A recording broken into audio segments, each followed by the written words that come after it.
to talk tonight about what might be the most powerful force in the universe.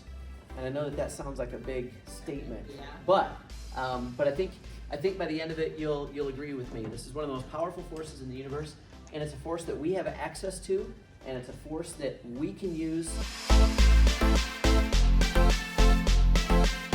If we want to be successful with something, we have to tap into what we call intrinsic motivation. So let me just kind of start like this. Have you ever had a kid? I think most of you in the room are moms or dads or are a kid. And have you ever had a kid do something that had crazy results? Ended up with an absolute mess in the kitchen, or blood everywhere, or something like that. What's the first question you ask the kid as soon as you find out they're okay? What were you thinking, right? And what is the kid's response all the time? I don't know, right? And so our kids, it's kind of frustrating when we find our kids living in the world of I don't know, but here's what I found is that a lot of us live in the world of I don't know. As a matter of fact, if you were to ask me a year ago why my health was the way it was, I would say, I don't know, right? I didn't have a good reason. I don't know is kind of a place that we seem to live in, right? When you ask, why did you do that? The first response, I don't know. And I think most of us would say that many of our worst mistakes and our deepest regrets, if we were asked why we did those things, we would have to respond, well, I don't know, right? Why have you been handling your body and your health the way that you have? For most of us and most of society, the answer would be, I don't know.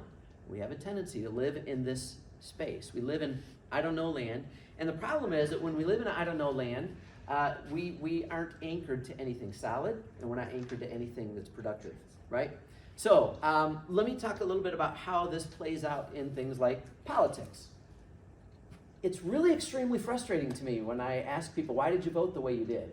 Well, I don't know, right? People might be voting the way that they did because, well, my parents taught me to, or my peers, or my teachers at college, or, whatever, right? And a lot of times people, but then you find other people that are very committed. As a matter of fact, they're so committed, they'll continue to vote a certain way because of this internal motivation or this intrinsic motivation, because a certain brand or a certain party or somebody seems to line up in a certain place.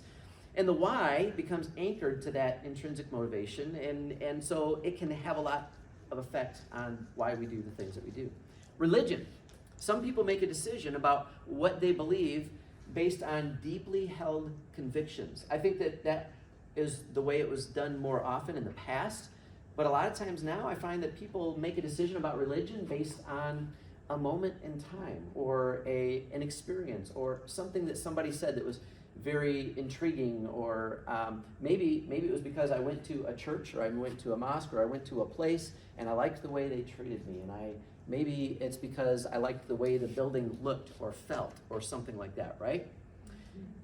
The problem is that as soon as those surface things change, whoop, there goes whatever you believed in. And so we find that people have a tendency to be all over the place. Again, without intrinsic motivation, there's not much of an anchor to life, and so we find people kind of all over the map. Brands have a tendency to understand this concept, and so they know that if they can get to your intrinsic motivation, if they can get to your deepest whys, they can get your loyalty. Apple is a great example of that. Years ago, they decided that they weren't going to act like the rest of the computer companies who were out just to make a great product and make a great computer, but instead, they wanted to connect with people on the why. And so they said, we're going to create a product that you're going to love because it's going to serve your needs, and it's going to be there for you, and it's going to do everything you want it to do, and it'll be able to understand what you want and comply to what you desire and all of those kinds of things. And so people began to really believe in Apple products for that reason. Now, it's really good that they also make a good, solid product. But at the end of the day, the why is, what does this product do for me that's different? And really, it's not that different. It's just kind of the mindset behind it, right? Elon Musk. If you listen to Elon Musk for very long, whether you're a fan or not, Elon Musk is driven by something much deeper than money. He's driven by something much deeper than fame. As a matter of fact, he's done a lot of things that have cost him a lot of money. He's done a lot of things that have cost him some fame. But somewhere deep inside that guy, he's got this passion to literally change the trajectory of human life. Now again, whether you agree with all the things that he's doing or not, he is driven to do things that improve human life, make the planet a better place to live, and actually get us onto other planets if that's necessary or even possible. The truth is that people like Elon Musk, they don't live in I don't know land. If you're to ask Elon, why do you do what you do? He can become crystal clear, and he can tell you. You see, he understands his why, and he can communicate his why very clearly. And that's why he's got a team of people around him that are incredibly loyal, incredibly hardworking. They understand his why, and because of that, it aligns with their why, and they've bought in deep. People that understand their why have an anchor point, but they also have motivation. That's where that intrinsic motivation comes in. But what happens, or what takes place in I don't know land, our pleasures, our appetites, our impulses, external motivators, all of those kinds of things can get us to change our course. They can get us off course. They can get us they can lead us to places that we don't want to be, and they can keep us from getting to places that we do want to be. As you guys are here tonight, I know that if you're here, then to some degree, you're interested in changing your health trajectory, your health story. You want to do something about your health. Now, we all have whys, right? But there's different levels of why. Tonight we're going to talk about those different levels of why. Because if we don't understand our deepest whys, then we may be all over the map. You may be hardcore in on program today, and next week, I don't know, right? So we get into our late 30s and 40s and 50s, and we start getting disturbing glimpses of the results and the future implications of where our health is and where it's headed. And so most of us, to some degree, at some point, have had that alarm go off. That alarm that says, all right, you can't just keep ignoring this anymore. You can't live in I don't know land anymore, right? And we can either roll back over and hit snooze on the alarm, or we can allow that alarm to awaken us. We can allow that alarm to get us out of bed. Discovering your why is what will finally make you open your eyes and get out of bed. So I think it's important that we understand that we have different layers of why, right? Each layer is more powerful than the last. It doesn't take much of a why to get people to sign up for a program. I found that. And as a salesman, if I saw myself as a salesman, I could take advantage of that. I could just like play on the surface. I'd get people to sign up for a program all day long. The problem is those people are not going to have success if I can't help them identify their whys. And the reason that we're doing this tonight is because I want you to be successful. And by successful, I don't mean just lose a bunch of weight. I mean literally have a life-transforming experience that puts you in a place where a year from now, 2 years from now, 5 years from now, the work that we've done together is going to stick, and it's going to make a difference, and it's going to have an effect on your future. It doesn't take much of a why to get people to attend an event or to sign up for a program. Sometimes just an I should or I ought to can get you there, but it takes a lot deeper why to stay committed when the road gets rough or when we get bored. So I want to share a couple things with you tonight. The first one I want to talk about is extrinsic motivation. I want to explain that because we have to be aware of what that is and how that will affect us. Extrinsic motivation is behavior that is driven by external rewards such as money, grades, fame, or praise. Maybe when you were a kid, you competed for a trophy or a prize in some kind of competition or something like that. Where is that trophy or prize now? And even then, it'd go on a dresser and it would stay there for a little bit, and either it would get knocked off the back and you'd forget it was there, or it'd get covered with dust, right? But you moved on. It didn't become a big thing in your life. Maybe an extrinsic motivation for you was getting a good grade, but now that class is done and long gone, and who cares? It didn't make a big difference. Maybe it's working hard to get a monetary raise. Maybe when you were a teenager, you had a job, and man, getting a 50-cent raise was a big deal, so you'd work really hard and you get the raise. These are all extrinsic motivations. Maybe now you shop with a store loyalty card to earn points or miles. But when it's not convenient, do you still use that same card? No. You decide to go on a program because you think that your spouse wants to, or because you're embarrassed of what other people might be thinking of you. These are all examples of extrinsic motivation. What I want to help you to understand, and what I think we all need to come to terms with, is what is our intrinsic motivation, because that's going to be the thing that has staying power. That's the thing that's going to anchor us to the things that we really need to do. Intrinsic motivation. Intrinsic motivation is when you engage in a certain behavior because of the personal reward or the satisfaction that it brings. This is a motivation that comes from our absolute core, and it starts with discovering our why. Why are we really doing this? It's fueled when we experience change and transformation and success. So part of my experience with being on program was that I had this motivation and I got involved, but what I found was that it actually had a snowball effect. When I began to experience some success and I began to see the things that I wanted to see and feel the things that I wanted to feel, it actually built momentum, and that was a beautiful thing. Some examples of this intrinsic motivation are maybe similar to the examples I gave before: competing because you want to overcome a fear or someone else's criticism. You ever seen an athlete who said, they all told me I couldn't do it?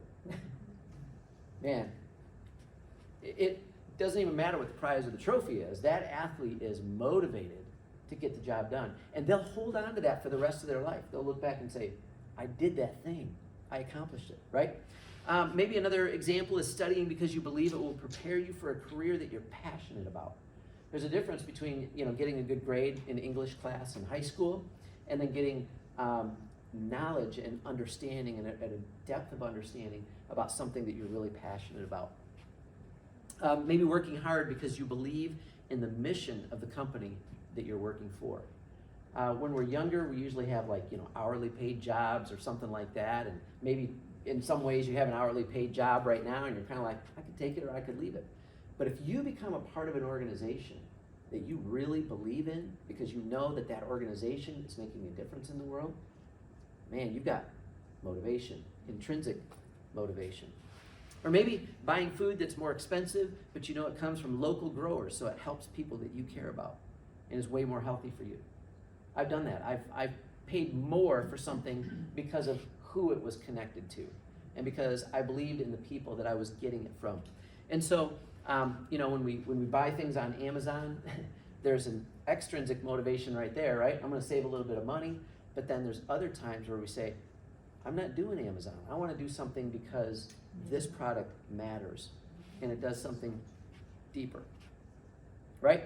So when you're thinking about program, when you're thinking about going on a health journey, it's important to think about this reality that you envision for yourself. You realize a purpose deeper than any of that when you find your why. Intrinsic motivation carries way more staying power.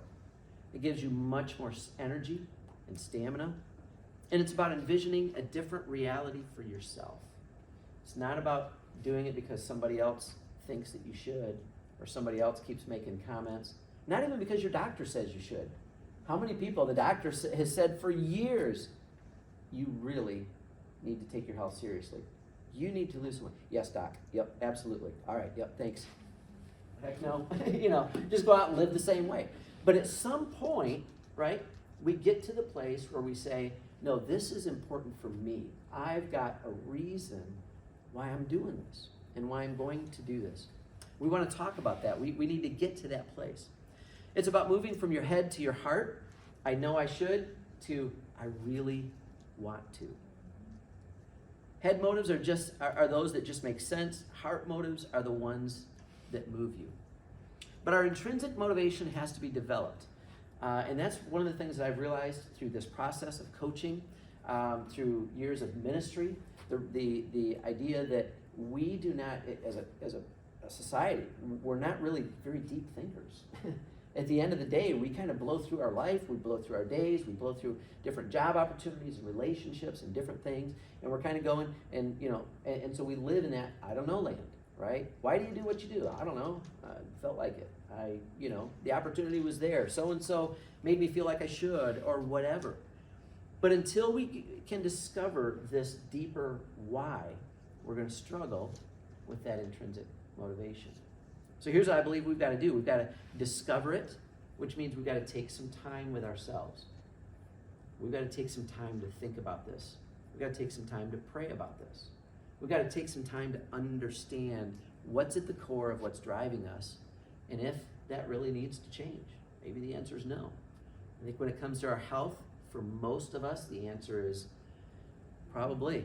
So we got to dig it out, we've got to name it, and then we have to embody it. We've got to actually wrap ourselves around it, or it will never do anything for us. You see, any discipline toward a healthy lifestyle has to be driven by a purpose. And this purpose, driven by our why, will act as an anchor for our behaviors. So how do we get to our intrinsic motivation? How do we get to that level of why that really begins to put that motivation into motion? Here's a few things, and you can write these down. The first one is we have to explore our vision. Maybe we need to get a vision for life, right? And there's two parts to vision. There's a negative part to vision, and there's a positive part to vision. So I want to start by talking about the negative part of vision. We have to look, negative vision is imagining where you are headed and who you are becoming, and then asking the question, what is wrong with the picture that I see? Sometimes when we're going through life, and again, a doctor tells us, you need to lose some weight, or you need to take your health seriously, you need to watch what you eat, you need to do this, or you need to do that. Sometimes we go, okay, yeah, whatever, doc, I got an appointment right after this, are we done yet, can I go? But I think what we need to do is we need to sit down and we need to listen to what the doctor's saying and look at, where is my current trajectory taking me? Where am I heading if I keep going in this direction? And what's wrong with the picture I see? So you may actually ask these questions. What scares me about what is ahead on this road? Maybe ask yourself, what am I going to miss, or what am I going to miss out on if I keep going in this direction? Maybe ask the question, how am I going to limit or debilitate myself and sabotage my future joy or satisfaction with life? And what risks am I introducing into my life? So this negative visioning is really important. We've got to get a vision of our future, and we've got to look at where our current trajectory is leading us, and then we've got to say, what's wrong with that picture? But then we got to get positive vision. Positive vision is imagining who you want to be. What kind of person do you want to be? How do you want to show up in your world? How do you want to show up as a spouse? How do you want to show up as a parent? How do you want to show up as a professional? As a grandparent? How do you want to show up to the people and the circumstances in your life? When people see you coming, how do you want them to envision you? And when you're coming into a situation, how do you want to step in? Do you want to step in with confidence? Do you want to step in a little gingerly? Do you want to have a future that you're excited about? Now, I listened to a thing by Dean Graziosi. Does anybody know who he is? Graziosi? Anybody heard that name? Plays the Vikings. No. Sounds like somebody that does, though. Dean is actually a trainer and motivational speaker. And he kind of lays out this concept called 7 levels deep. Now, I'm going to read through this because it took me a lot of time to think through it, and I don't want to miss any of my points here. But it's a process that you can use to really dig down deep and get to the point where you really understand your deepest vision, your deepest motivations. Okay? So I might come up and I may ask you, so why are you interested in this health program? And you may answer, well, I guess it's time for me to get on a diet and lose some weight. That's usually actually the first answer that I hear, right? That's the first layer. Then I ask, well, why do you want to lose weight? Well, I want to be someone who is healthy. Second layer. Okay. So why is that important to you now, your health? Now, we might not think to ask that question because it seems really obvious, right? But every one of us has different reasons and different motives. So I'm going to play this out. Well, I'm not getting any younger, you know. I want to be able to enjoy my golden years. No. Okay? So why is being healthy becoming more important as you get older? Well, I want to be there for my grandchildren. So why is it important for you to be there for your grandchildren? Again, may seem like a really obvious question, but each person has a different reason, and we've got to get to the bottom of those things. Well, they need me and other good people in their life, and I want to be in theirs. I don't want to be so old I can't engage with them. You know, I want to get on the floor and play with my grandkids. So why is it important for you to be able to engage with them in that way? Well, I think kids need older role models and people who have life experience who care about them. So with all the technology that kids have at their fingertips today, why is it important for you to be there with them? Well, my grandparents weren't in good health, so we never spent much time with them. I really missed out on that relationship. I really didn't connect with them, and I want that to be different with my grandkids.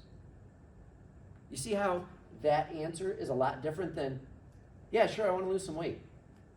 You see, it gets to the heart of where we are, and the heart of our vision, and the heart of our motives. So I wanted to show you this picture here. Anybody recognize that guy in the orange shirt? So this was actually, I used this picture with a post back in, I don't know, July or something like that. And the post was like, you know, what other 82-year-old men get down and play in the sand with their grandkids? Right?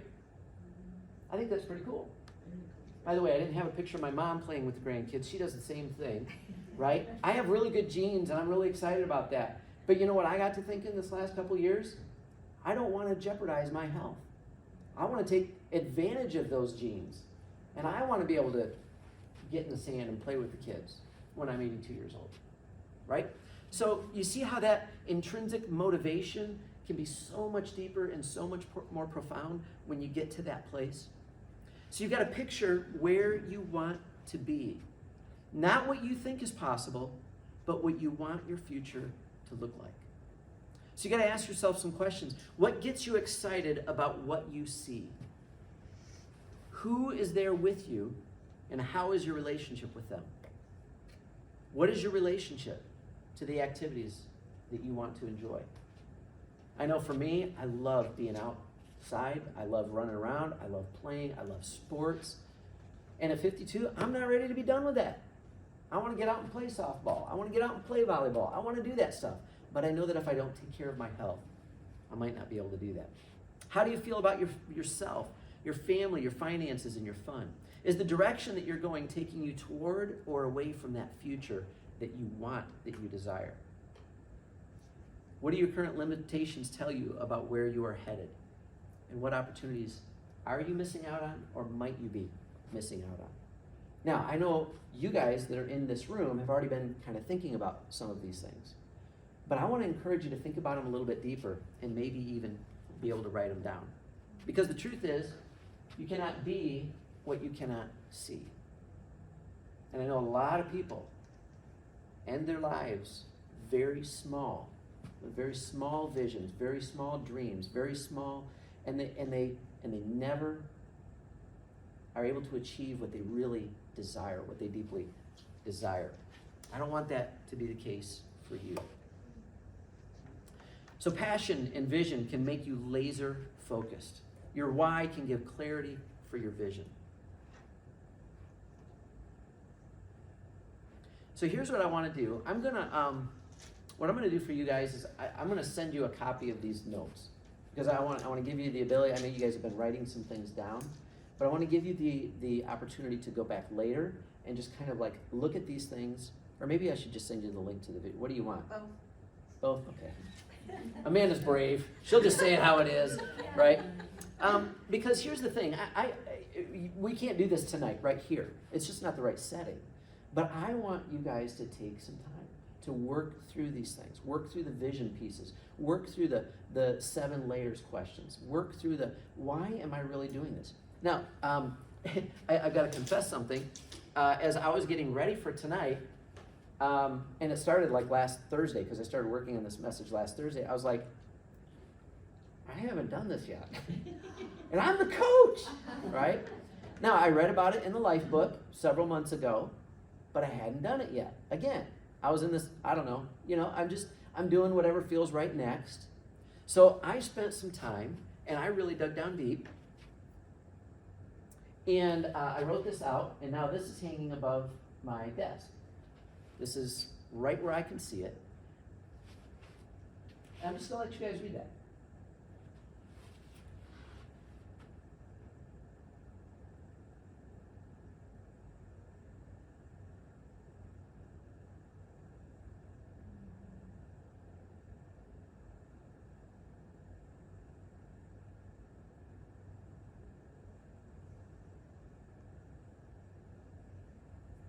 So, it took me some time to come up with those, and they may change a little bit over time, but those are 5 statements that motivate me. Right? They speak to how I show up in the world, to the people I care about, and in a world that I care about. And so these things are going to be the things that I look at every day when I sit down at my desk, and they're going to remind me, why are you doing what you're doing? Why are you doing what you're doing with your health?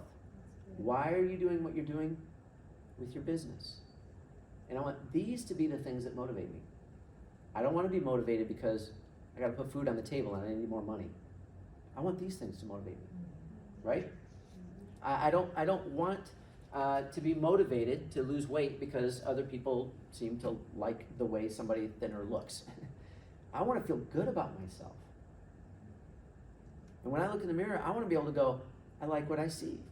I'm taking good care of the body that God gave me. I'm being a good steward. And ultimately, someday I'm going to have to stand before God and give an account for how I used this vehicle that He gave me to get around in life. All right? So these are the things that have become my intrinsic motivation, my whys, and these are the things that I'm going to go back to. And what I want to encourage you to do is make your own list. Come up with your own list of the things that are going to be the motivators for you, that are going to keep you on track, that are going to keep you anchored, that are going to keep you out of the land of I don't know, so that you can show up to life, relationships, experiences as the very best version of you that you can be. Now, I mentioned at the very beginning that I thought that this is one of the most powerful forces in the universe, and I tied it to God Himself, right? Now think about what we've talked about tonight, and think about why did God send Jesus Christ? Was it because He wanted something external? Was it because He wanted power? Well, He already had all the power in the universe. Was it because He wanted to get one over on Satan, or because He wanted to get something from us? No, it wasn't for something external, but it was in the very heart of God. His holiness desired it. His love compelled Him. And it was a deep desire for us, a relationship with us, that God sent His own Son. So whether it was creating the universe, whether it was sending His own Son, or I believe when God returns one day, it's going to all be this intrinsic motivation, this internal desire, this passion that God has for the way that He wants life to be that drives everything He does. And I believe that God put that same thing within us. God put within us the ability to have vision, the ability to get to our deepest whys, to dream for a life that's better than the one we have, to dream for a life that doesn't settle for I don't know. And I believe that that's what we should be going after as people. So I want to challenge you to allow your why to become that anchor point when the managers of appetite and pleasure want to take back the wheel, right? When the why is bigger, the how is easier. Or in other words, the bigger the why, the bigger the try.